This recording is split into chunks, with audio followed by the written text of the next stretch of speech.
हाय, मैं हूं संजीव त्यागी। Crime petrol के और एपिसोड्स के लिए लिव क्राइम को सब्सक्राइब करें और बेल आइकन दबाएं। नियति, इस एक शब्द के इर्द गिर्द इंसानी जीवन का ताना बाना बना हुआ है। नमस्कार, आदाब। मैं अनूप सोनी क्राइम पेट्रोल सतर्क के ब्लैक हेडलाइंस अध्याय के आज के एपिसोड में आप सबका स्वागत करता हूं। आज की इस चौंका देने वाली ट्विस्ट और टर्न से भरपूर कहानी में आप नियति का वो खेल देखेंगे जो वाकई में हम इंसानों के वश में नहीं।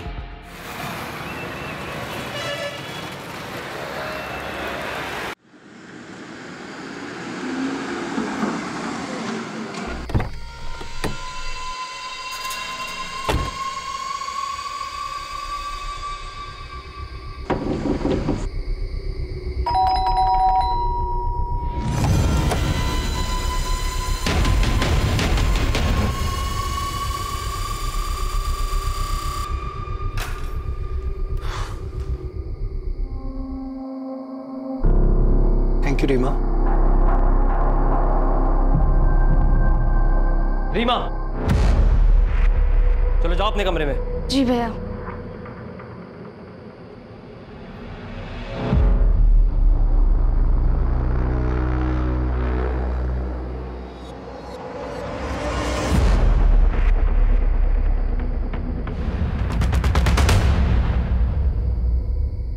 ये आयुष की हरकतें खानदान की नाक कटवा देगी। किसका खानदान? मेरा या आपका?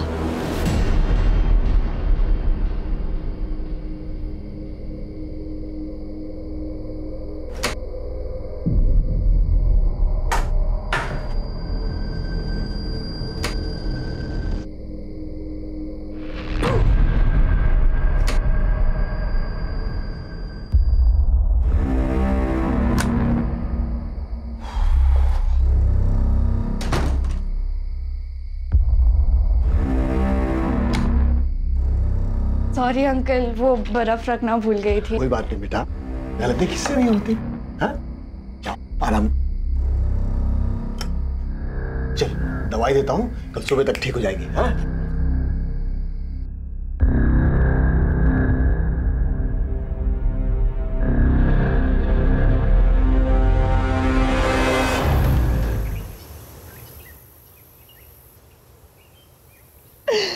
मम्मी, मोहित बहुत बुरा है।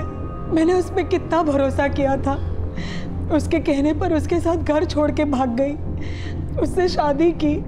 मैंने बहुत बड़ी गलती कर दी मम्मी। काश मैंने आपकी बात मान ली होती। अब मैं उसके पास कभी वापस नहीं जाऊंगी। नंदी, ये क्या है नंदी? हमारा थोड़ा झगड़ा क्या हो गया? तुम घर छोड़कर चली आई। चलो कोई बात नहीं, घर चलो। नहीं, मैं कह रहा हूं ना, घर चलो। नहीं आऊंगी मैं कह रहा हूं। हाथ मत लगा मेरी बहन को। वो मेरी पत्नी है, समझा तू?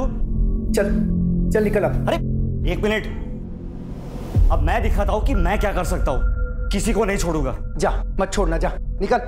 अब मैं बताता हूं, रुक। आयुष भैया,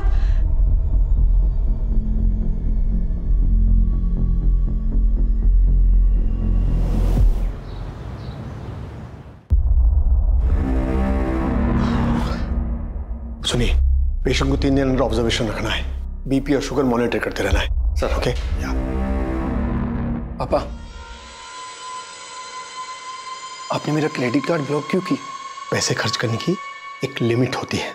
लेकिन आपकी दी हुई लिमिट में ही तो कर रहा हूं ना पापा। 1 महीने का खर्च 1 हफ्ते में कर रहे हो। लेकिन किसी इंसान के नो मोर आर्ग्यूमेंट्स। आप अपनी मनमानी कब तक करते रहेंगे पापा? जब तक जिंदा हूं तब तक। सर, वो प्रदीप जी अपने अकाउंटेंट। क्या हुआ उनको? सर जल्दी चलिए सर।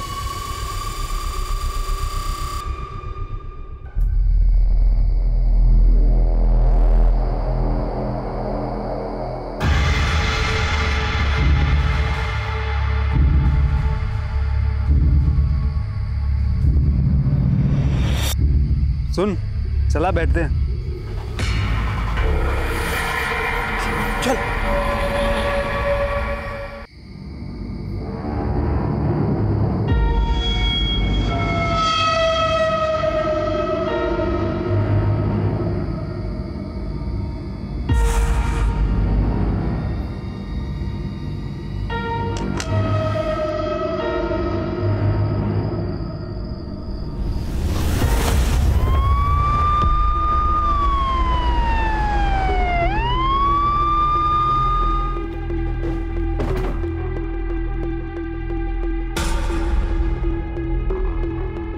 सर ये तो डॉक्टर सुजीत है, हमारे प्रदेश के बहुत बड़े सर्जन हैं। सर मैं राकेश, सर मैंने ही आपको फ़ोन किया था। सर अंदर।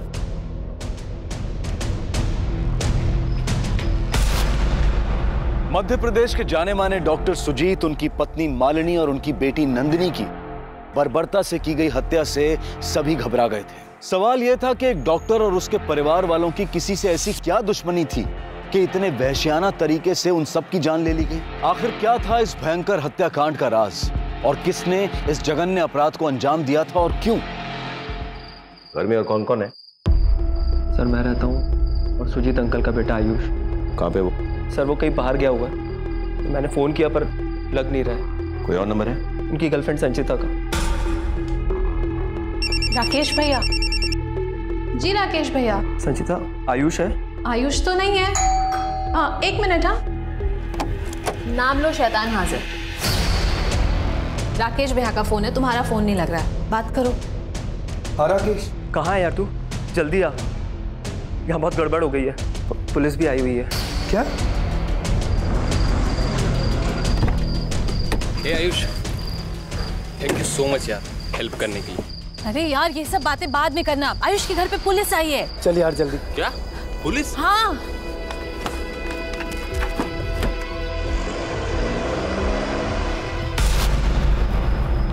सर डॉक्टर सुजीत की जगह चाबी मिली है।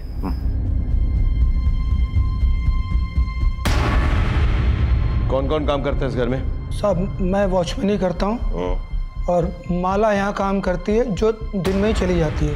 घर में इतनी बड़ी वारदात हो गई, कहाँ पे थे तुम? अब मैं इनके पास था। इनके साथ कहाँ पे थे? बगल वाले बंगले में। तुम्हारे साथ था? हाँ साहब, ये मेरे साथ ही था। क्या कर रहा था वहाँ पे? ऐसे दारू पी रहा था? नहीं। बाहर का मेन गेट तो खुला हुआ था क्योंकि तुम बगल वाले बंगले में दारू पी रहे थे, लेकिन अंदर का जो ये दरवाजा है घर का, ये बंद था या खुला था? बंद था साहब। पक्का? पक्का।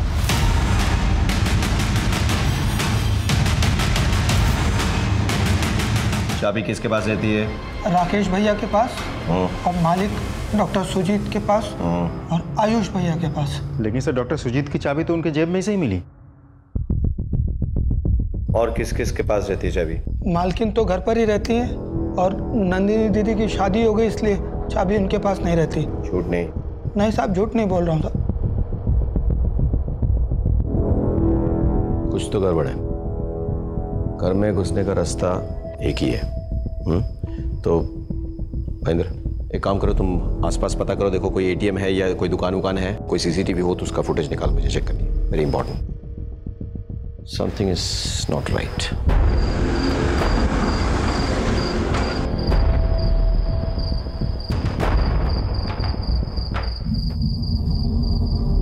पापा। आयुष। माँ। नंदनी।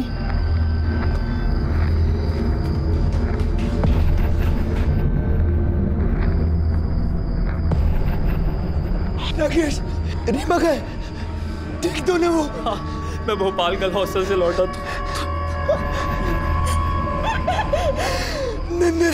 ऊपर तिजोरी खाली पड़ी है। आई एम सॉरी, तुम्हें मेरे साथ आना पड़ेगा।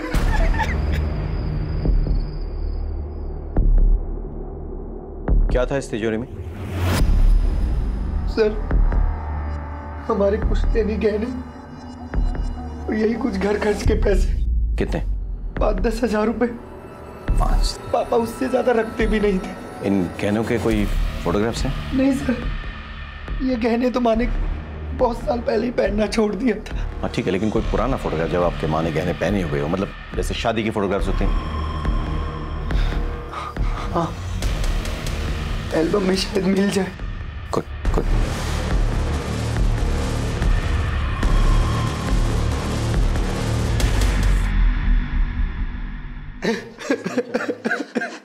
नंदी, अगर तुम हमारे घर होती तो आज ये सब नहीं होता नंदी।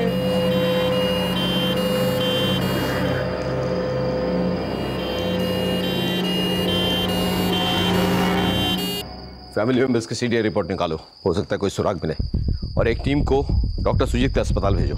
पता करो किसी इलाज में कोई प्रॉब्लम हुआ है कि नहीं। आजकल ऐसे केसेस बहुत हो रहे हैं जहाँ पे अगर कुछ हो जाता है तो पेशेंट्स डॉक्टर को जिम्मेदार ठहराते हैं और हंगामा करते हैं। Okay, let's go down with, come on sir.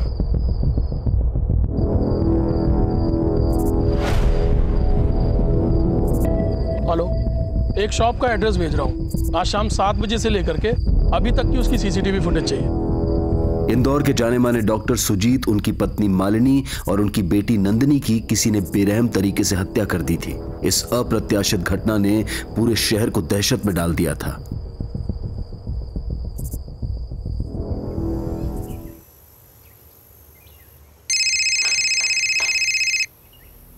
Rakesh भैया, आपका फोन बज रहा है। राकेश जी, मैं भोपाल के गर्ल्स हॉस्टल से बोल रही हूँ। जी। हमने आज अटेंडेंस ली तो पता चला कि रीमा हॉस्टल में नहीं है, और लड़कियों से पूछताछ की तो पता चला कि वो तो कल रात से ही गायब है। ऐसे कैसे हो सकता है? कहाँ है वो? आप लोग सो रहे थे क्या? उसके मोबाइल पे फोन करो। उसका मोबाइल उसके पिलो के नीचे से मिला है। मैंने लोकल पुलिस को इन्फॉर्म कर दिया है। अगर रीमा को कुछ हुआ ना तो मैं आप लोगों को छोड़ूंगा नहीं।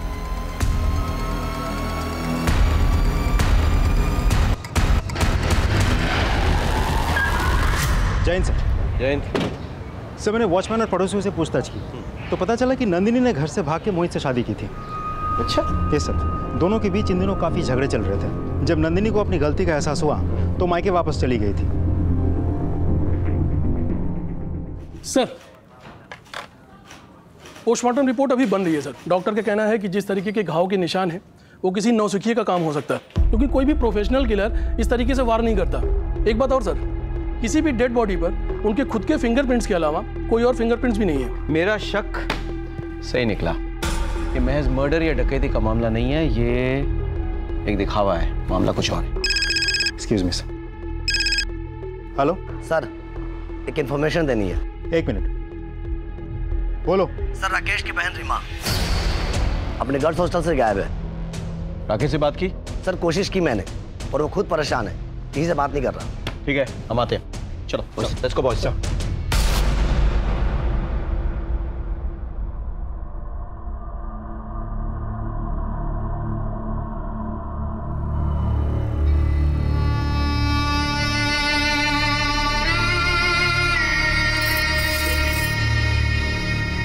देखो,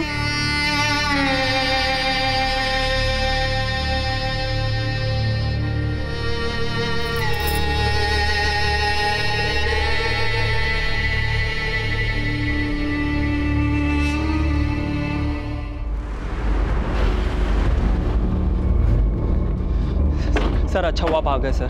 सर, मेरी बहन खो गई है भोपाल गर्ल हॉस्टल से। क्या नाम है तुम्हारी बहन का? रीमा। एक काम करो, रीमा का फोटो ले लो और तमाम पुलिस स्टेशन में कांटेक्ट करो, और भोपाल पुलिस से भी कांटेक्ट करो और खबरियों से बात कर लो। हाँ,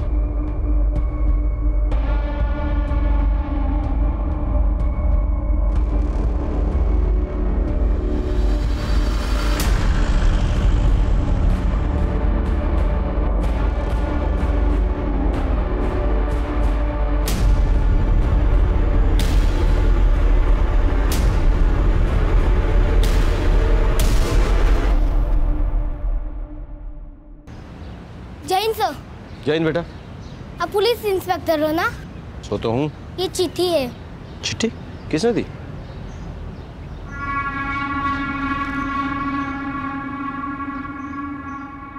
नमस्ते साहब। नमस्ते। मेरा नाम माला है। अच्छा। मैं यहाँ काम करती हूँ।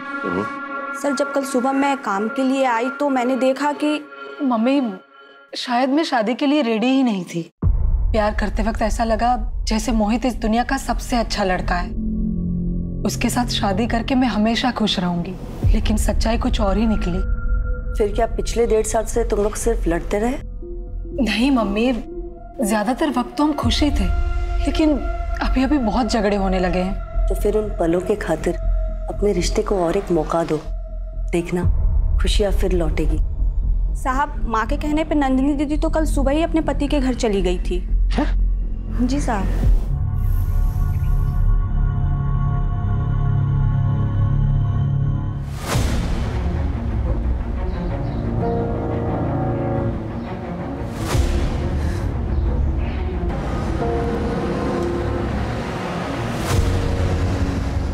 एक्सक्यूज मी, आप मुझे लिफ्ट दे सकते हैं? आइए बेटी।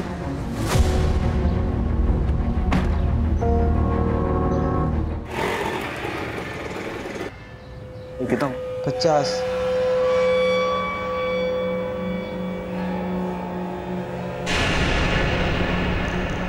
सर आप यहाँ? हमें तुमसे कुछ बात करनी है मोहित। हाँ हाँ अंदर आइए ना। तुम्हारा शर्ट रह गया। तुम नंदिनी से आखिरी बार कब और कहाँ मिले थे? सर मुझसे एक गलती हुई है। कल नन्नी यहाँ आई थी।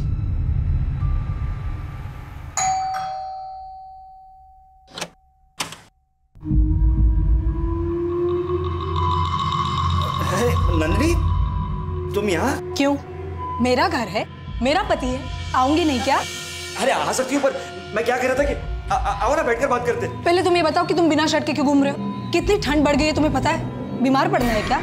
अच्छा चलो मैं सामान रख के आती हूँ। अरे तुम थक गई होगी, आओ बैठते। तुम इतना अजीब बिहेव क्यों कर रहे हो मोहित? और मुझे अपनी बेडरूम में जाने से क्यों रोक रहे हो? मैं सामान रख के आ रही हूँ ना। नंदी मेरी बात सुनो। नंदी नंदी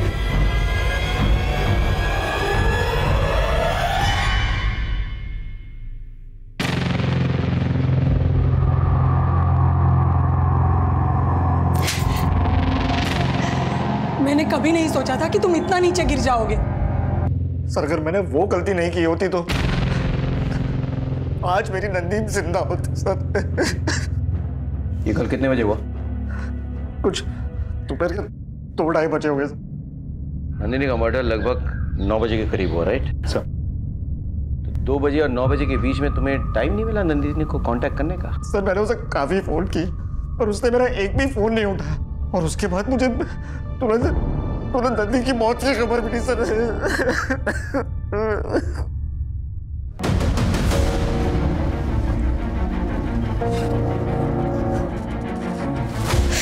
आप ठीक तो है ना? हाँ। सर डॉक्टर सुजीत के घर से कुछ दूरी पे लगे सीसीटीवी कैमरे की फुटेज देखो।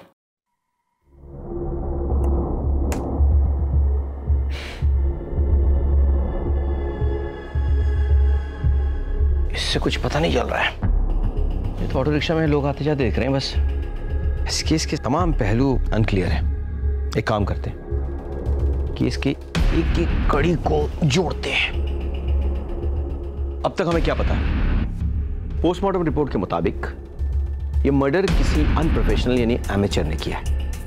मर्डर के दिन घर का वॉचमैन बगल वाले बंगले के वॉचमैन के साथ दारू पी रहा था। घर का दरवाजा खुला हुआ था, लेकिन जबरदस्ती घुसने की कोई निशानी नहीं। तिजोरी खुली पड़ी थी, गहने गायब। किसी ने इसे डकैती और मर्डर का रूप देने की कोशिश की, लेकिन तमाम सर्कमस्टेंशियल एविडेंस यही कहती हैं कि ये गलत है। अच्छा, डॉक्टर और उसके फैमिली की किसी के साथ कोई जाती दुश्मनी थी? नहीं सर।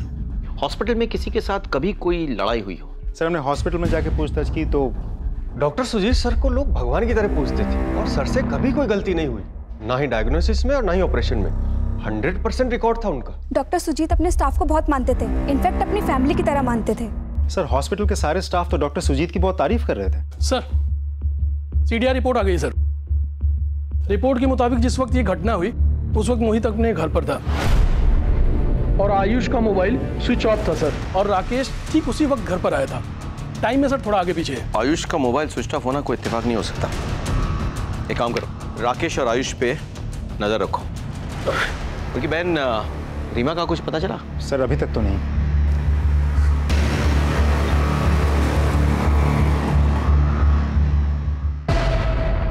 आप ये कहाँ ले जा रहे हैं? उस रास्ते पे गड्ढे और ट्रैफिक बहुत है, यहाँ से शॉर्टकट है, जल्दी पहुंचेंगी आप।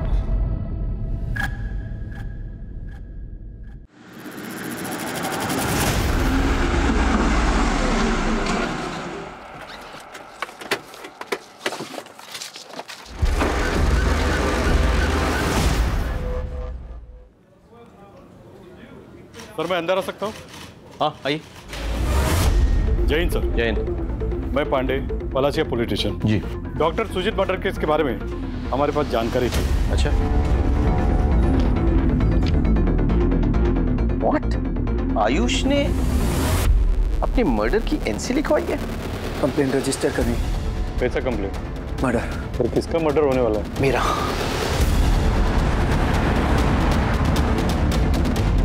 आयुष। जी सर। तुमने पलासिया थाने में एनसी करवाई थी, तो तुम्हारी जान को खतरा है। किससे खतरा है तुम्हें?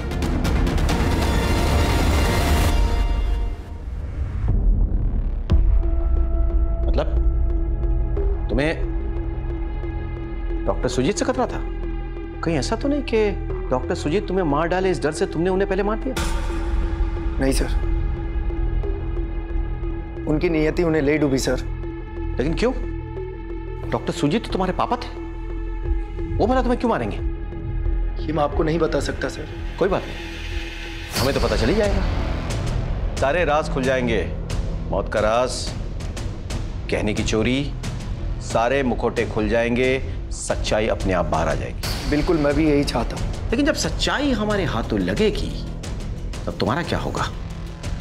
पछताओगे ना? पछताने के लिए मेरे पास बहुत कुछ है सर। आप लोगों को बताने से कोई फायदा नहीं। आयुष कुछ छुपा रहा है। कुछ तो है इनकी फैमिली में जिसके कारण आयुष ने अपने मर्डर की एनसी लिखवाई है। सारी बातें बता नहीं रहा है, but I need all the information, alright? As soon as possible पता करो।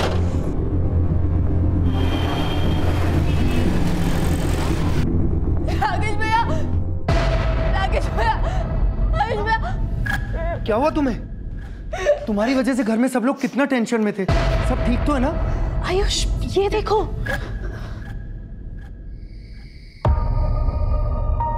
रीमा, बेटे तुम्हारे साथ जो कुछ भी हुआ बहुत बुरा हुआ, लेकिन बिना बताए इस तरह से हॉस्टल से तुमको नहीं भागना चाहिए था।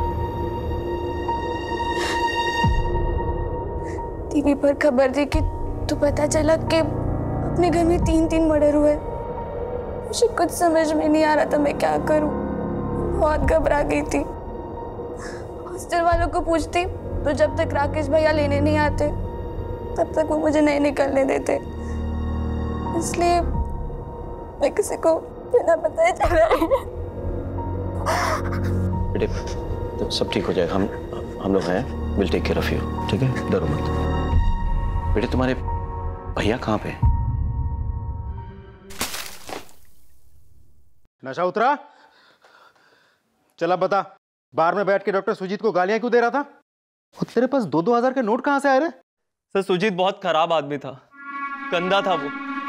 मेरी बहन रीमा को दवा के नाम पे नींद की गोलियां देता था, उसको इधर उधर हाथ लगाता था। सुजीत!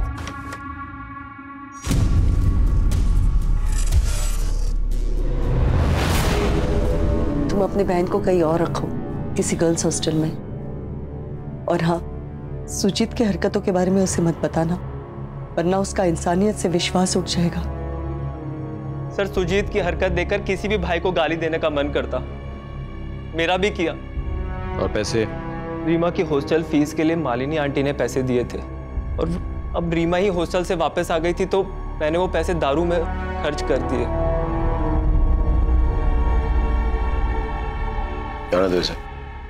चरित्र, किसी भी गुनाह के पीछे सबसे ज्यादा अहम होता है उसमें शामिल लोगों का चरित्र। और डॉक्टर सुजीत के चरित्र पर हुए पर्दाफाश ने तो जैसे पुलिस को भी सख्ते में ला दिया था। एक एक करके इस केस में शामिल सभी लोगों के असली रंग पुलिस के सामने आ रहे थे। सब ने अपने चेहरे पर कोई ना कोई मुखौटा लगाया हुआ था। कौन सा चेहरा असली था और कौन सा नकली, ये पता लगाना पुलिस के लिए वाकई चुनौतीपूर्ण था। हर किसी के अपने अपने मकसद थे। कौन सच बोल रहा था और कौन झूठ, इसका पता लगाकर असली मुजरिमों तक पहुंचने का पुलिस का प्रयास जारी था।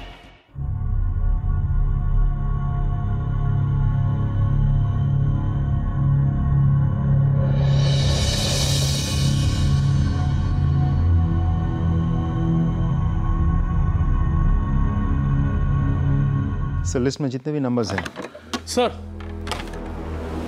डॉक्टर सुजीत के हॉस्पिटल से उनके अकाउंटेंट का फोन आया था, वो आपसे कुछ अर्जेंट बात करना चाहते हैं सर। सर, उस दिन मैंने डॉक्टर सुजीत सर को 15.5 लाख कैश बैंक में डिपॉजिट करने के लिए दिए थे। क्या हुआ प्रदीप? हाँ? अरे तुम्हें तो पसीना आ रहा है। 1 महीने पहले तुम्हारी एंजियोप्लास्टी हुई है, तुम इतना केयरलेस कैसे हो सकते हो? जरूर तुम्हारा बीपी बढ़ गया होगा। सिस्टर, इन्हें एडमिशन करने की तैयारी करो और जो दवाई लिख के दूंगा वो इन्हें देना है। 3 दिन तक कोई काम नहीं करनी है। सर, पहले मैं बैंक में कैश डिपॉजिट करके आऊँ। बहुत बड़ी अमाउंट है सर, 15.5 लाख। फिर आके मैं एडमिट हो जाऊंगा। बैंक में कैश ही डिपॉजिट करनी है ना, तो मैं कर दूंगा घर जाते वक्त। चलो, तुम चलो मेरे साथ। मुझे हार्ट प्रॉब्लम है, इसलिए किसी ने मुझे बताया नहीं कि सुजीत सर और उनकी फैमिली का मर्डर हो गया है। लेकिन जब मुझे पता चला तो मैंने सबसे पहले बैंक अकाउंट चेक करवाया, लेकिन बैंक के स्टेटमेंट के मुताबिक उसमें वो 15.5 लाख नहीं है। हाँ सर, डॉक्टर सुजीत आए थे कैश डिपॉजिट कराने के लिए, पर सर ट्रांजैक्शन का वक्त ख़त्म हो गया था तो हम उनका कैश डिपॉजिट नहीं कर पाए। कितना कैश डिपॉजिट करने आए थे वो? सर उन्होंने कुछ बताया नहीं कितना कैश था। कोई था उनके साथ या अकेले आए थे? सर वो अकेले ही आए थे, कोई भी साथ में नहीं था। जिस दिन डॉक्टर सुजीत की हत्या हुई थी उस दिन वो 15.5 लाख रुपए लेकर घर आए थे। कहाँ है वो पैसे? 15.5 लाख? सर पापा इतने पैसे घर में कभी रखते ही नहीं थे। मैंने पूछा कहाँ है वो 15.5 लाख रुपए? सर मैं सच बता रहा हूँ, मुझे कुछ नहीं पता। अगर तुमसे कोई गलती हुई हो तो हमें बता दो, डरने की बात नहीं है, हम तुम्हारी मदद करेंगे। बताओ।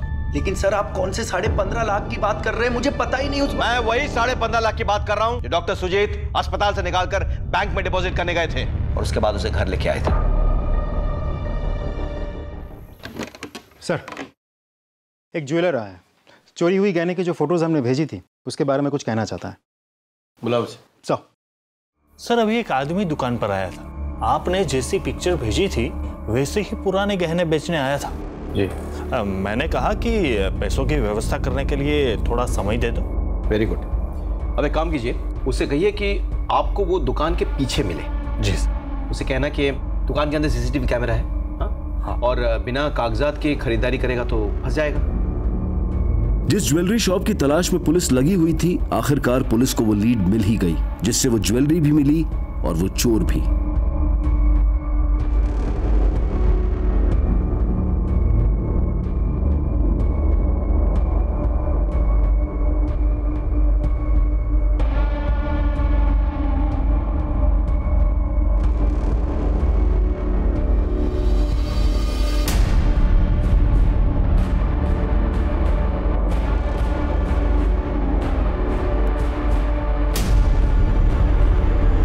लाया हो?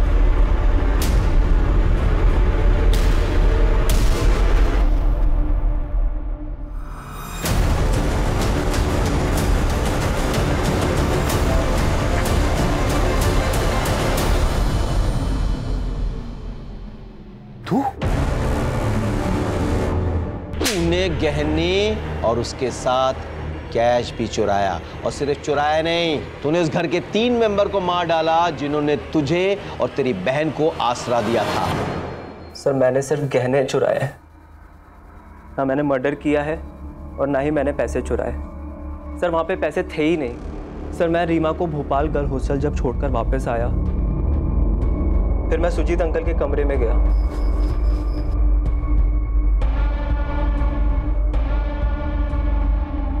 साहब मैंने मर्डर नहीं किया साहब, मैंने मर्डर नहीं किया। इसकी पूछताछ जारी रखो अलग तरीके से। राकेश के सामान की छानबीन करो, उसकी बहन रीमा का भी। राकेश का कहाँ आना जाना है, किसके साथ उठना बैठना है, कहाँ मिलना जुलना है, हर चीज पता करो। कहीं ना कहीं कैश छिपाया होगा उसने। मोहित के घर भी छान मारो, संचिता के घर भी सर्च करो। ये 15.5 लाख कैश हमें मिलनी चाहिए। इस केस का सबसे बड़ा ट्विस्ट है वो 15.5 लाख रुपए। सीडीआर रिपोर्ट के मुताबिक मर्डर के दिन डॉक्टर सुजीत की मूवमेंट क्या थी? सर डॉक्टर सुजीत पहले अपने हॉस्पिटल से निकल के बैंक गए और फिर बैंक से अपने घर पर पहुंचे, और घर पे गहने रखे थे। इसकी खबर राकेश को थी, आयुष को थी। राकेश ने गहने चुराए, लेकिन ये कैश, ये 15.5 लाख कैश ना हमें राकेश के पास मिले, ना आयुष के पास, और ना ही मौका वारदात पे आए मोहित के पास। एक काम कर महेंद्र, अस्पताल और बैंक के सीसीटीवी फुटेज निकालो, मुझे चेक करना है। सर आपका शक सही निकला। डॉक्टर सुजीत की फैमिली में वाकई बहुत राज छुपे हैं। एक्चुअली इनकी फैमिली का एक राज है सर। कैसा राज? आयुष सुजीत का अपना बेटा नहीं है, वो मालिनी की नाजायज औलाद है।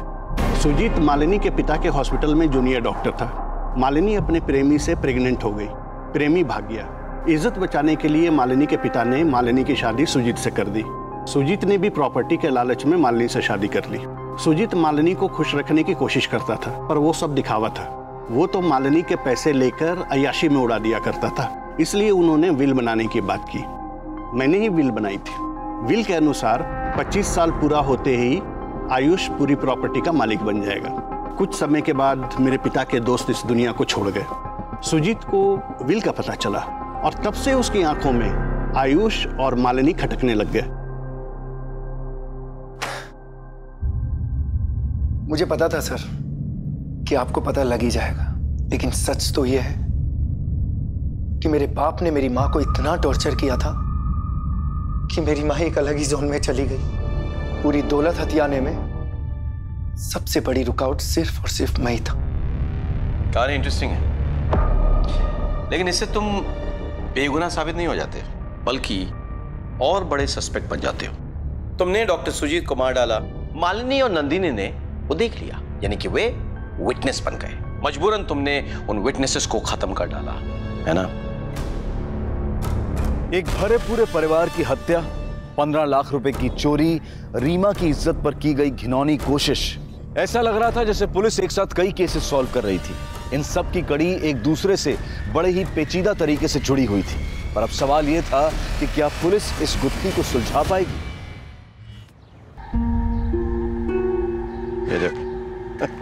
जय हिंद बेटा, जय हिंद। बड़ा हो गया क्या बनेगा? आपकी तरह पुलिस वाला। मेरी तरह पुलिस वाला बनेगा? सारे बटन तो तूने उल्टे सीधे लगा रखे हैं। कपड़े सलीके से पहनना पड़ता है पुलिस वाला बनने के लिए। मम्मी काम पे गई थी इसलिए मैंने खुद ही पहन लिया। ये तेरा बटन बाकी बटन से मैच नहीं कर रहा है। वो मम्मी ने लगाया है। तुम्हारा शर्ट रह गया साहब, यही बंगले के कंपाउंड वॉल में ये कपड़े का टुकड़ा फंसा था, तो ये बटन मुझे अच्छा लगा तो इसलिए मैं ले आई। वो कपड़े का टुकड़ा कहाँ है? मैंने तो बटन निकाल कर यहीं फेंक दिया था। ये ढूंढ के लाइए। ये रहा साहब। अब जा सकती।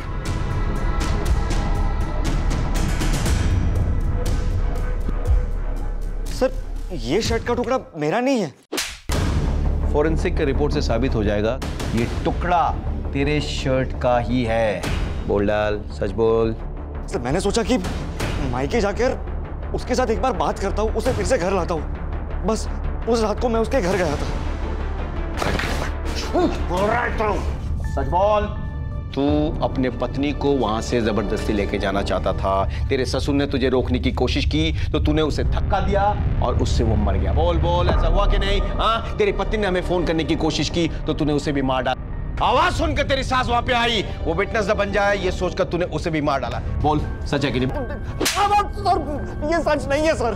15.5 लाख कहाँ पे है? बोल। सर, इस बारे में मुझे कुछ नहीं मालूम। महेंद्र सर, अपने स्टाइल में इंट्रोगेशन जारी रखो जब तक ये सच नहीं उगल देता। सर, मेरी बात।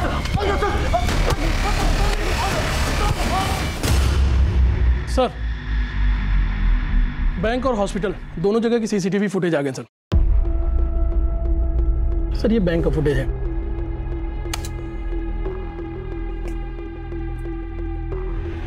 यहाँ पे क्या कर रहा है? इसे उठा के लाओ और इसका सीडीआर रिपोर्ट निकालो। बोलो अर्जेंट है।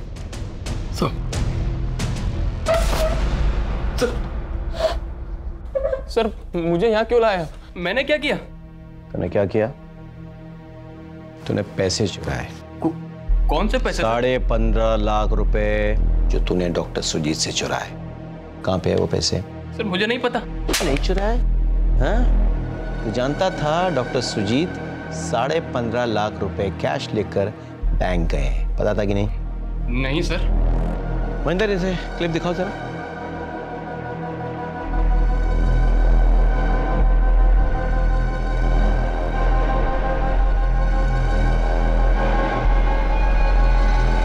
बोल। क्या कर रहा था तू उस दिन डॉक्टर सुजीत के घर पे? सर मैं वहां गया ही नहीं।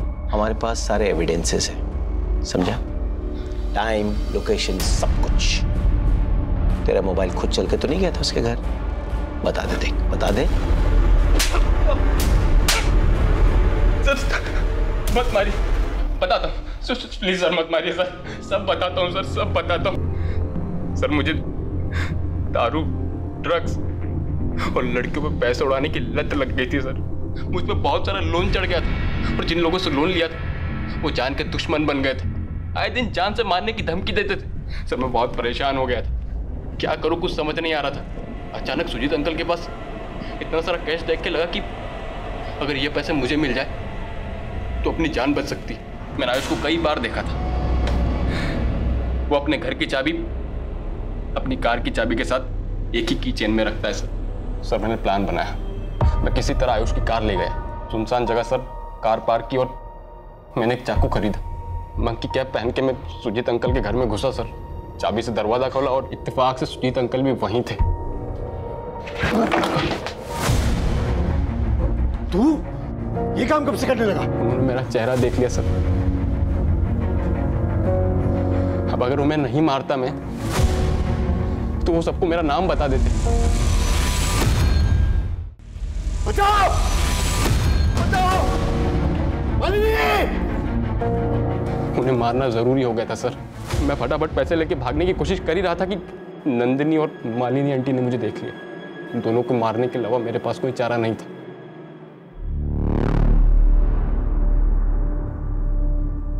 जीवन के बुनियादी रिश्तों को दांव पर लगाने वाले इस उलझे हुए केस को पुलिस ने अपनी मेहनत और सूझबूझ से सुलझा दिया। असली अपराधी को सबूतों के साथ अदालत में पेश किया और उन्हें कानून से सख्त सजा दिलवाई।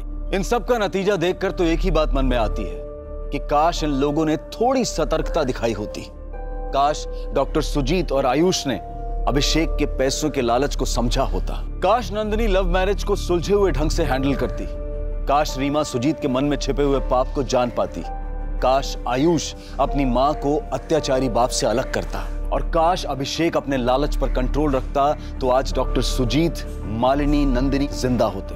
ये लोग तो सतर्क नहीं रहे, लेकिन आप और हम सतर्क रहकर आने वाले खतरे से अवश्य बच सकते हैं। अब मैं अनूप सोनी आपसे विदा लेता हूं।